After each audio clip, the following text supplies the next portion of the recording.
Hey everybody, John Herringer here, Chief Motivator over at Method 3 Fitness, and I'm joined by Miss Nadia Santiago. Hi. Nadia is our digital media coordinator here at Method 3 Fitness and a huge lover of all things relating to goals. So she's here to chat with us today about our latest digital learning experience, all about improving the way you think, specifically about how to navigate the windy road to achieving your goals, correct? That's right. Okay, awesome. So thank you for joining me today. Yeah, no problem. I'm happy to be here. Goal setting is an area that I'm super passionate about. And today I'm going to be sharing 4 of my the key tips to getting through that windy road. Because I think a lot of times people think that like achieving your goals, like getting to that success point is like a math equation. You plug in the right things and then you get to that end point. Right. But we're all unique. Our lives look different, and different steps will, you'll be able to achieve them more easily, right, or it'll be more difficult right, depending on the person. So I think we've seen that with clients sometimes, right? Absolutely. Yeah.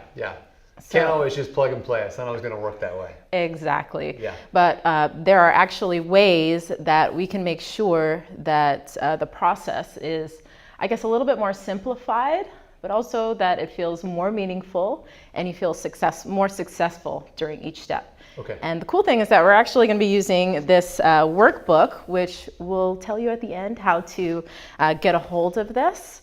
There are a lot of really awesome things in here. Yes, I'm super excited. You guys are in for a treat. Nadia is actually going to share this with you. So you'll be able to actually not only watch this and get some of those great tips she's going to share, but also be able to follow along at home with this awesome worksheet. So let's dive in. What do we got for number 1? All right. Well, the first thing is to know your why. And I'm a little iffy sometimes about saying that phrase because, you know, it's kind of become the catchphrase, right? Yeah, right. Yeah, it's cliche almost now. Okay, know my why. Right. It's like, what does that really mean? Mm-hmm. For me personally, I found that to explore my why, I have to know a little bit about my personal story, my passion, why I'm passionate about the goal that I'm setting, and my purpose. So you might know a little bit about my story, kind of getting into the world of fitness. Oh yeah. And really what I was looking for at the time was, so I was in grad school studying psychology, of all things, to become a researcher. And I came to this point where I understood that that actually wasn't going to be fulfilling to me. So I deeply felt that I wanted to find a path that would fit my life more, mm-hmm, but something that I could enjoy every single day. And just by chance, I started going to this kickboxing class, and I found that like it energized me during class, after class, and then just spilled into the rest of my life. And I decided that I want to be doing something like this every single day, like sharing something that I love like this every single day. And literally 5 months later, I started working here. Yeah. But it's crazy. It's crazy how it just is. knowing that something's important to you just kind of pushes you forward, right? So how does one start to discover what that why is, if that's step number 1? Because I know for me, if I may, I know for me sometimes I feel like trying to get into your why, again, there's a lot of things, articles out there. I think of Start With Why by Simon Sinek, great book, who talks about trying to discover that. I think one of the first things people need to do, which can be tough in this crazy connected world, is to find some solitude, like a little bit of time alone with your thoughts, to actually dive into what is my story? What does my why even look like? What fires me up? What's my passion? What motivates me to keep going, that I'm fulfilling on this purpose? Because in this crazy connected world, if you don't take time alone with your thoughts, which I feel is sometimes scary to some people, then you can never discover it. Yes, right? definitely. So anything else you want to kind of add to that? Yeah, totally. Thank you for that. Yeah. Just sitting down and being able to journal, and you don't even have to think too much about it. Just write down all of your thoughts. Write down what kind of place you're at emotionally and psychologically in your life right now, and where you want to be in the future. And just kind of no holds barred. You don't have to make it realistic. Just write down what your dreams are for your future, and how that looks different from what it does right now. And then you'll be able to uncover your story, and you will immediately start to feel that passion and purpose. Yeah. And I think what Nadia noted right there, I wanted you to make sure you heard, is like free journaling. No one's grading you, no one's judging you, no one even has to see this if you don't want to share it. It's an exercise for you to really start down this path of, you know, this windy path of achieving your goals, right? Yes. Awesome. Okay, cool. Exactly. Good. So so after starting with our why, what's coming next? The next thing is that you have to kind of navigate your competing goals. So James Clear, he's this really cool goals expert, and I'm kind of butchering the quote, but he said that one of the biggest obstacles to achieving your goals is the other goals that you have. And for most people, they'll set this one big goal for the entire year, which I'm a huge fan of setting one goal and focusing on it. But the thing is there are so many goals we have in our minds and kind of subconscious that we might not actually be clear on. So you're a dad, right? Yeah. And I'm sure that one of your goals is to make sure that your sons are raised in a loving, caring environment. That I'm present for them, absolutely. Yes, Yep. and then they become amazing human beings, That's right? that's definitely a big goal. Okay. Yeah. Now that might not be a goal that you flesh out, right? But that is always in the back of your mind as a parent. Right. Now that goal takes a lot of time. It takes a lot of energy and a lot of effort. So when you're planning out your goals, I know that you do this. I know that you make sure that you set aside time for your family, but not everybody thinks about that. That their family is going to come first, for the most part, and that the other goals have to fit around them. Right. Right. So now my goal of you're spot on, because I've never actually, which I'm a big goal freak too. So Nadia and I can talk about this stuff for hours sometimes, but I love that competing goals thing because so many of us have other roles in life and we totally are not even aware subconsciously of these things that are going to take our time. Like we're going to prioritize where to put family and certain things like that in. And now all of a sudden my time for my health and fitness, let's say, or for whatever goal I have set there is so compartmentalized, I don't even know if I can fit it in, right? Yeah, so that's great. So you have to take a look at these competing goals that, you know, and maybe do some again, more solitude, more reflection time to flesh out what they even are. Yeah. Because you might not even be aware of them. And you know what? This can be a really simple process. In our workbook, we actually have a page for I love it. The 6 areas of goal setting. So these are kind of 6 general main areas of your life. They are health and fitness, relationships, which include your family and friends and loved ones, financial goals, career goals, spiritual or religious goals, and then the last one is location and lifestyle. So beautiful. All of these areas they generally take precedent. They're where your goals fit in. And most people will have relationship, career, and health and fitness goals, I would say, for the most part. Yeah. Where people kind of lack, I think, they don't think as much about spiritual goals, location goals, or financial goals necessarily. I mean, there are some people, right? Yeah. But if you think about your biggest kind of pain points in life, those are going to be the areas where you're probably not super clear on your goals, but you have them. Right. Yeah, that's great. Okay, so step 1 is finding my why. Step 2 is uncovering these competing goals, right, that I may or may not know about. Yeah, just write them down so you know them, Great. And then you can focus on the important one. Okay, cool. Love it. Yeah. Good, what's next? So next, and I'm going to use my handy worksheet to get through the next one here, is to do your research. So in the worksheet, we have a spot for my goal achievement action plan. But what usually happens when we think we know how to achieve a goal is that we jump right in, right? I think I know how to lose weight. It's to eat as little as possible and to work out as much as possible. And I know John's laughing because as a coach, we hear that all the time and we see it from clients. Yeah.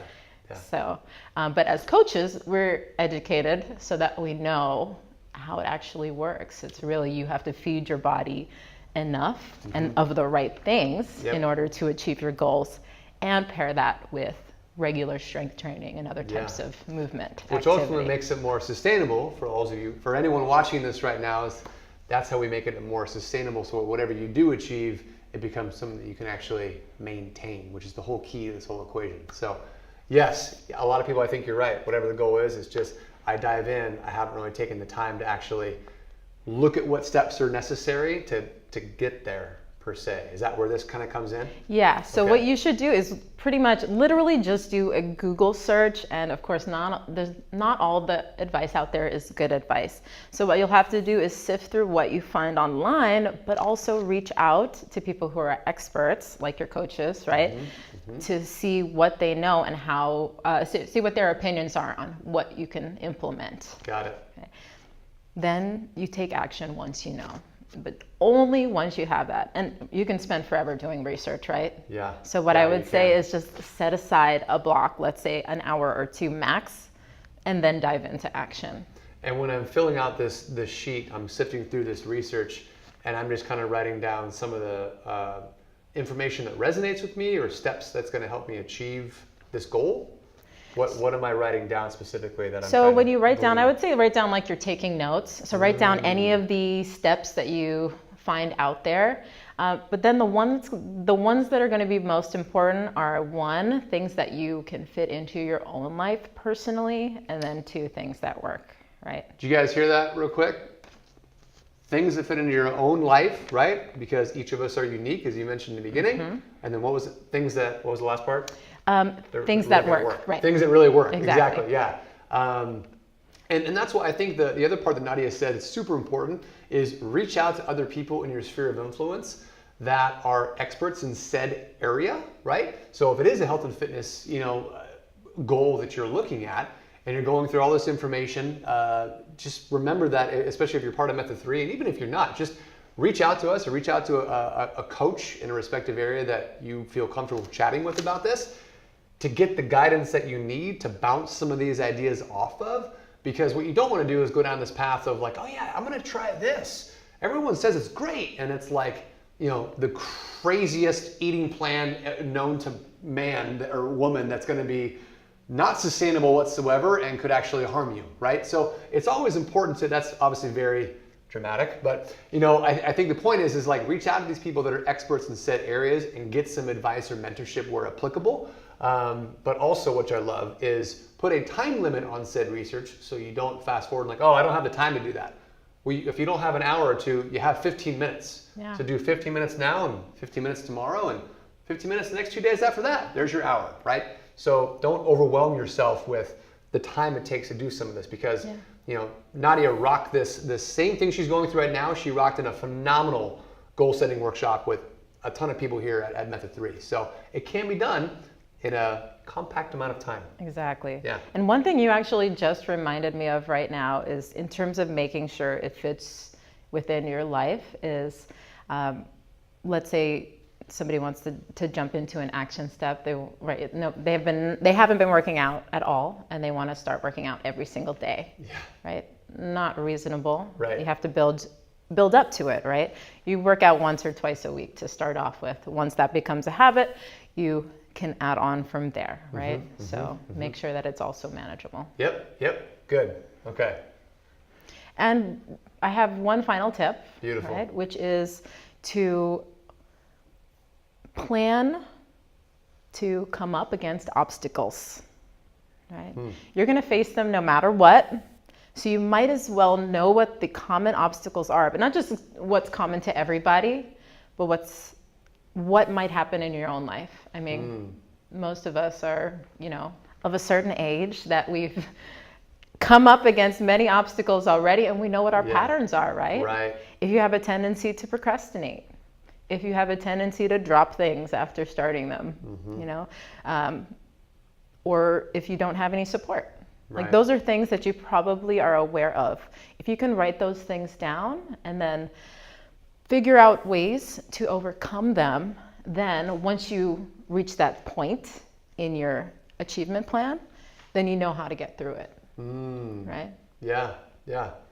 So that's a really unique and cool tip that Nadia gave, which I don't think a lot of people cover.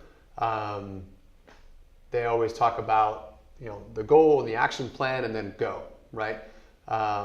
When you're looking at all these obstacles that could, they won't necessarily happen, but they could happen. And when you confront these in the beginning, you're giving yourself this I think really a beautiful amount of freedom, because ultimately as you go through this list of what could happen, these obstacles, and you're going through and saying, here's how I'm going to overcome this and this and this, and you have a little mini action plan, or kind of like emergency action plan, if you will, when said obstacle comes up, then you can still be successful. And I think, if I may, maybe the goal was 3 workouts a week. Said obstacle comes up, and you engage in your action plan, your emergency action plan to overcome said obstacle, but you only get 2 workouts in instead of 3. In my book, that's still a great win. So I think sometimes it's just being malleable, flexible, right? Dynamic.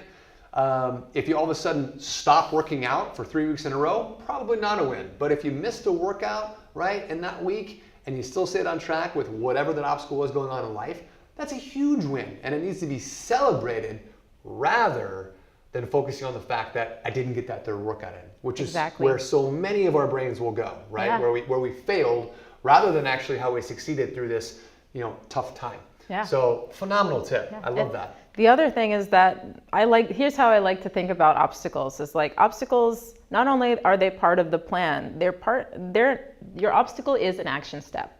So it's an opportunity for you to actually get over this one hump. And that's a new goal, right? Yeah. So what's something that you hear from potential clients? An obstacle for them? Yeah. Sometimes? Time. Yeah. Time is a huge one, right? Most of us think that we don't have time to do things. And especially with lots of social media and technology, we actually spend a lot of our time scrolling through social media or watching television or Netflix. And I was just going to say the exact same thing. Yes. Literally, yes. Actually, me and Yasser, my boyfriend, I realized how much time we spend together. So we've been trying to spend more time together, but I've just realized how much time we spend together doing nothing. Right. So we're trying to do other things. Right. Yeah. So, good. And what's cool about that is that now your new goal or your new action step is to find the time, right? And I've actually made it really easy for you with this daily unschedule. Oh, good. So what a daily unschedule is, and this one, you might not be able to see it here, but I'll link it below so that you can actually get a copy of it yourself. It starts at 4 a.m. for early risers, and it ends at 12 p.m. And what you do is you highlight 12 a.m. 12 a.m. Yes. AM. Yeah, Yes, 12 good. a.m. Yeah. You got the whole day. I know. Yeah. You got the whole day. And then you highlight any areas that are not like obligation times, right? If you don't have an appointment or you're teaching a class or at work, then highlight all of those times. And I don't highlight sleep. I leave that blank. But and you'll notice that you have, let's say, 2-hour blocks, 4-hour blocks, throughout the entire day that you could actually put something in there. Of course, there's like travel time and there are meals, and I like to factor those in, so I don't highlight those times. But I've actually found that I have a good 6 to 8 hours per day of just free time. That I have been lately putting time towards my goals. Yeah. Just because I know I have it now. So. Well, and I think, so part of it is uncovering that you have it, and then part of it is actually, I think, realizing or understanding like, hey, I normally get up at 7 a.m. every day. It's like, well, if even if you're not the best morning person, could you shift that by just 30 minutes? Right.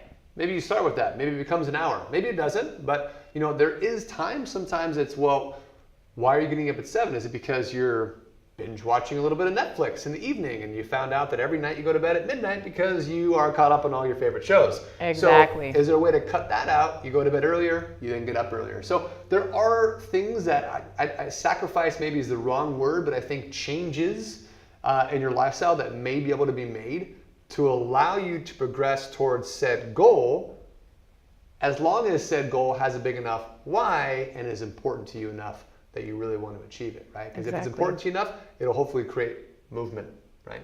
Yeah. Yeah. Good stuff, Nadia. I really appreciate it. That was excellent stuff. So you guys, like I said, you're in for a treat. You've got this downloadable PDF Nadia will have for you below. Please share this with people that you think can benefit from getting some great tutelage on how to achieve their goals and how to navigate this windy path, because it's something that everyone wants to do in terms of achieving a goal or multiple goals in various areas in life, but it's not always the easiest thing to do. So the more tidbits and little golden nuggets of information that you can glean from videos like this, the better off you're going to be. So thank you very much for joining us, Nadia. Thanks for joining me. Thank you. you. Appreciate it. Yeah, good luck, everybody. Till next time.